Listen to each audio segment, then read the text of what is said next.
की हमारी कहानी है धैर्य और शक्ति। दीक्षा, हमारी शादी को 4 महीने हो गए हैं। अब इस घर के लोग तुम्हारे लिए अजनबी नहीं हैं।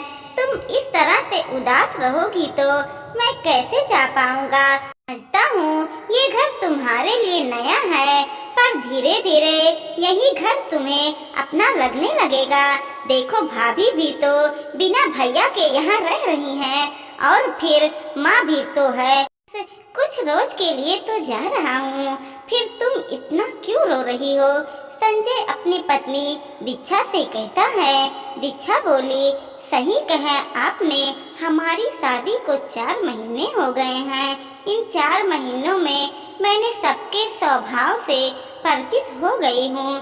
जहाँ तक भाभी की बात है, वो मुझे छोटी बहन की तरह प्यार करती हैं, मुझे कुछ करने भी नहीं देती हैं। मम्मी जी का व्यवहार उनके साथ जैसा है, आज ना कल मेरे साथ भी वैसा ही होगा।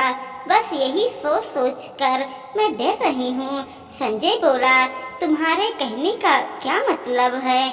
दीक्षा बोली, अगर भैया यहाँ रहते तो शायद भाभी को इतना कुछ सहना नहीं पड़ता, और आपके जाने के बाद मेरे साथ भी वही सब हुआ। तो संजय दीक्षा को समझा रहा था, तभी उनकी माँ कुसुमा जी आई और बोली, बहू, किसी को विदा करते समय रोते नहीं हैं, ये अच्छा शगुन नहीं होता। और ये क्या तुम्हारे पल्लों से बंधा रहेगा, नौकरी नहीं करेगा? तुम्हारे माँ बाप ने इसकी नौकरी देखकर ही तो तुम्हारा रिश्ता किया था। इन 4 महीनों में तो तुम्हें सब सीख जाना चाहिए था। जाओ, संजय के लिए दही चीनी लेकर आओ। दीक्षा वहाँ से चुपचाप चली गई। कुसुमा जी बोली, बेटा, जैसे 1 और 1 11 होते हैं, वैसे ही बेटे बहू को मिलाकर ही परिवार बनता है। तुम चिंता मत करो, मैं इसे कोई तकलीफ नहीं होने दूंगा। आखिर अब ये इस घर की परिवार की सदस्य है। वो बोला, माँ, आप उसके मन का डर समझ नहीं रही हैं। अगर आप बहू को परिवार का हिस्सा मानती तो भाभी की तकलीफ इतने सालों में क्यों नहीं देख पाई? बेचारी जब भैया होते हैं तो फूल की तरह खिल उठती है, और उनके जाते ही आखिर ऐसा क्या होता है कि वो मुरझा जाती हैं? कभी सोचा है आप इन सब बहू की तकलीफ कैसे समझेंगी, जब सालों में भाभी की तकलीफ नहीं समझ पाई? संजय दही चीनी खाकर सबसे विदा लिया। अगले दिन दीक्षा का मन बहलाने के लिए उसकी जेठानी रागिनी ने उसे रसोई में अपने साथ ले गई। फिर चाय बनाकर बोली, ये लो, मम्मी जी को देकर आओ, वो खुश हो जाएंगी। दीक्षा बोली, भाभी, मेरे एक चाय देने से मम्मी जी खुश हो जाएंगी। आपने तो इतने सालों में क्या कुछ नहीं किया होगा, फिर वो आपके साथ इतना रूखा व्यवहार क्यों करती हैं? रागिनी बोली, इसमें पूरी गलती उनकी भी नहीं है, कुछ गलती हमारी भी होती है।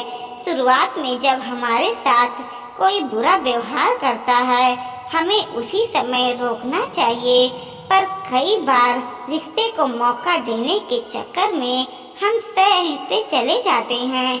मम्मी जी के साथ शायद उनकी सासू माँ ने अच्छा व्यवहार नहीं किया, जिसके कारण उनका स्वभाव भी वैसे ही हो गया है। खैर छोड़ो, तुम चाय लेकर जाओ। हंसी मजाक करते 2 दिन कैसे बीत गए, दीक्षा को पता ही नहीं चला। अगले दिन कुसुमा जी रसोई में आई और बोली, छोटी बहू, लगता है तुम्हारे पास कोई काम नहीं है, तभी पूरे दिन हंसी ठिठोले में बिता देती हो। कम से कम अपना कमरा ही ठीक कर लो।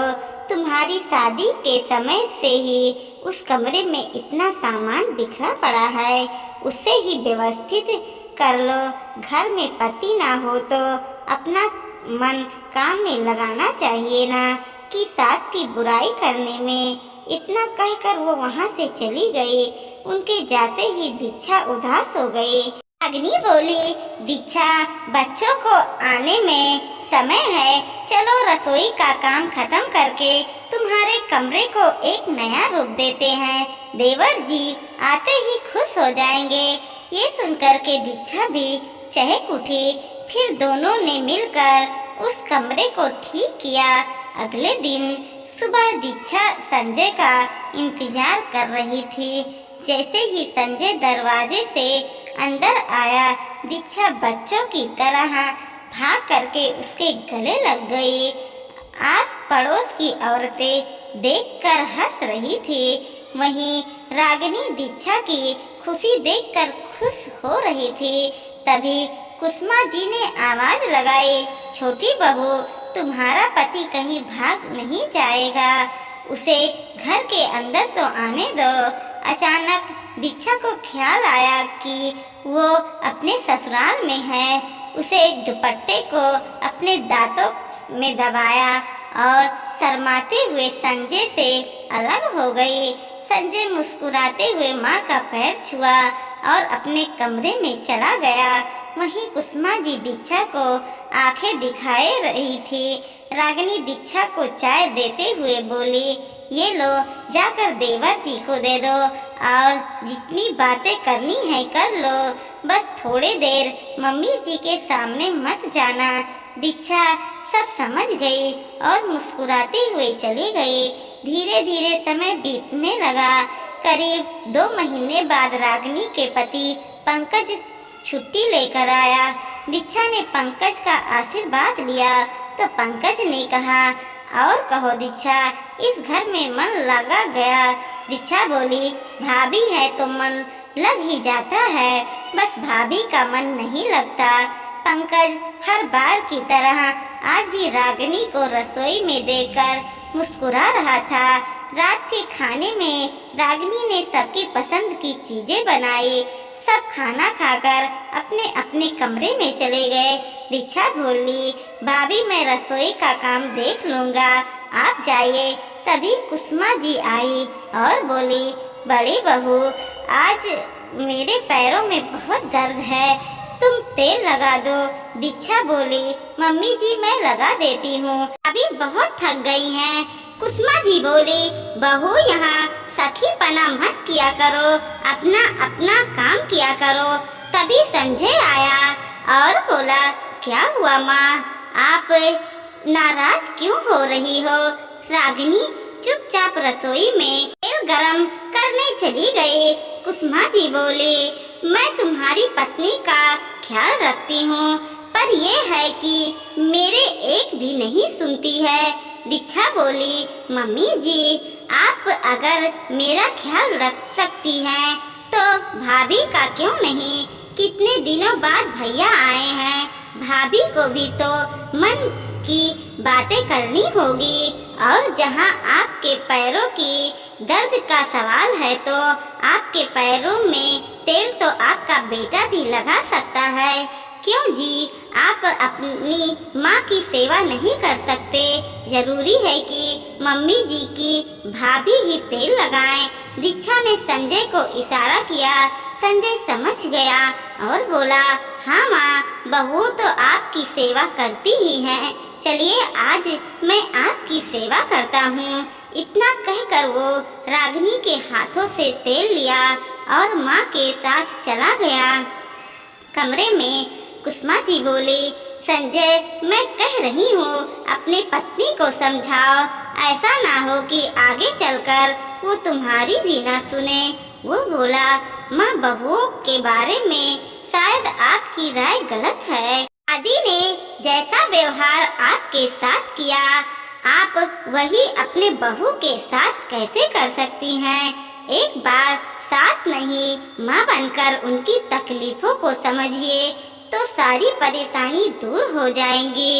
इतना कहकर संजय चला गया। अच्छे दिन बहुत जल्दी बीत जाते हैं। देखते ही देखते पंकज के जाने का समय भी आ गया।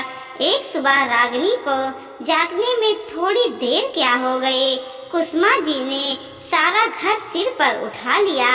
जब रागिनी चाय देने गई तो वो गुस्से में बोली, अब फुर्सत मिली है तुम्हें, इतने सालों का नियम तुम कैसे भूल सकती हो। पंकज बोला, माँ आपको कौन सा नौकरी पर जाना है, एक रोज अगर चाय थोड़ी देर से भी पिएंगी तो कोई दिक्कत नहीं है।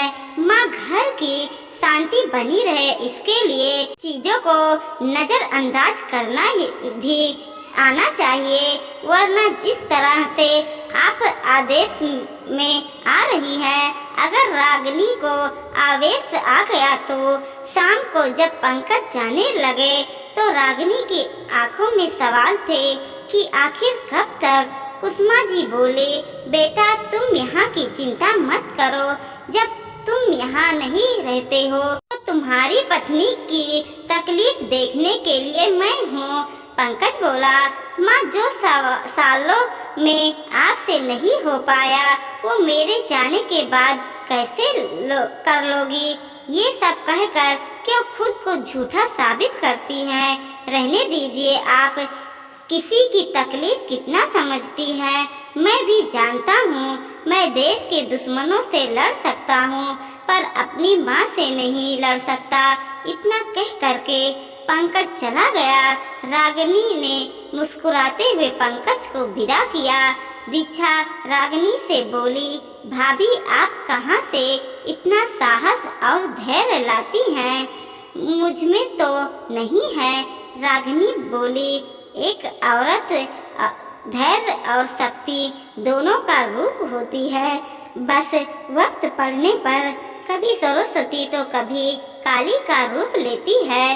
कुछ रोज बाद कुसुमा जी की चाय दीक्षा ने बनाई तो कुसुमा जी गुस्से में रागिनी से बोली, बहू तुम जानती हो मुझे कैसी चाय चाहिए, फिर तुमने छोटी बहू के हाथों से क्यों भिजवाई। रागिनी बोली, मम्मी जी अपनी आदत को बदल लीजिए, मेरे बच्चे बड़े हो गए हैं, उनकी ज़रूरत भी बढ़ रही है तो मुझे उनके हिसाब से काम करना पड़ता है। अगर दीक्षा की बनाई चाय हम सब पी सकते हैं तो आप क्यों नहीं। इतना कह करके रागिनी वहाँ से चली गई। रागिनी के बदले हुए रूप को देखकर हर कोई हैरान था। कुसुमा जी संजय को बोली, पंकज को गए हुए 2 रोज भी नहीं हुए कि इसका रूप बदल गया। ये सब तुम्हारी पत्नी के संगत का नतीजा है, जो इतने सालों में नहीं हुआ आज कैसे हुआ। संजय बोला, माँ जब आप इतने सालों में उनकी तकलीफ नहीं समझ पाई तो आखिर वो कब तक आपकी उम्मीदों को पूरा करेगी। एक तरफा त्याग आखिर कितने दिन चलेगा। वक्त रहते संभल जाइए, वरना दूसरी बहू भी ऐसी हो गई तो सोचिए आपका क्या होगा। कुसुमा जी ने गुस्से में चाय पीना छोड़ दिया तो रागिनी उनके पास गई और बोली, मम्मी जी हम भी दूसरे घर से आए पर हमने समझौता किया, वही उम्मीद हम आपसे रखते हैं, पर आप अगर थोड़ा सा भी सहयोग नहीं देंगे तो हमारे लिए बहुत मुश्किल हो जाएगा। बहू अगर सास की तकलीफ को समझ सकती है तो क्या सास बहू की तकलीफ समझ कर उसकी तकलीफ नहीं समझ सकती।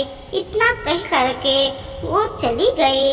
कुसुमा जी को एहसास हुआ कि उन्होंने खुद अपनी बहुओं को खुद से दूर किया, वो गलती अब वो नहीं दोहराएंगी। वक्त बीता। अब साल में एक आधा बार जब बच्चों की छुट्टी होती तो रागिनी पंकज के पास चली जाती। इधर कुसुमा जी दीक्षा के साथ मिलकर घर को संभालती। एक दूसरे का सहयोग मिलता रहा तो सबके तकलीफों का अंत हुआ। धन्यवाद दोस्तों।